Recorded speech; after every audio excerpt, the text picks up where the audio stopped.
Hi everyone, so I thought it would be a good idea while I'm busy with this page just to show you why I always use either a blending tool or a finger dauber when I chalk or ink the edges of my papers. But most of us have these little ones.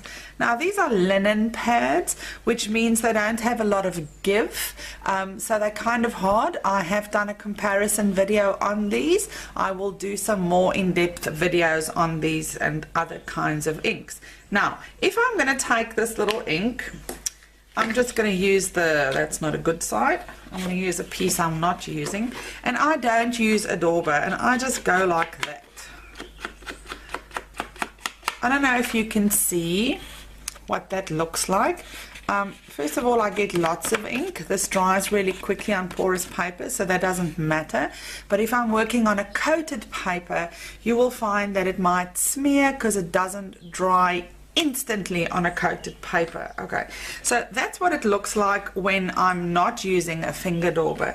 Now if I just take a little finger dauber, which is just a piece of plastic that has a sponge attached to it, so I want you to see the difference when I'm actually using the dauber.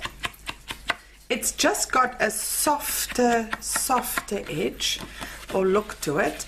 Let me just do that. Okay, so can you see this one was done with the dauber, that one was done without the dauber, and obviously you can then go and make it darker if you would like to. Same rule goes for the blending tool. I've just got some black on here because I'm using black for this layout. I'm tapping it in there and I am just, can you see how quickly that goes and how it just gives a really soft, you know, when you do photo editing, it's like a vignette look. Okay, so the one at the back is direct to the paper, the one in the front is using a finger dauber or a blending tool. And as far as inks go, you can pretty much ink chalk with all inks. I will do a video on that. There really are no inks that you cannot do this with. I'm talking all-purpose inks, I'm talking dye inks, solvent inks, pigment inks, distress inks. You can use any ink pad you have to edge chalk your pages. I hope that little insert just gave you guys some more info on how to add depth to your papers and just make them look finished. I don't chalk on everything, I just have to put that out there.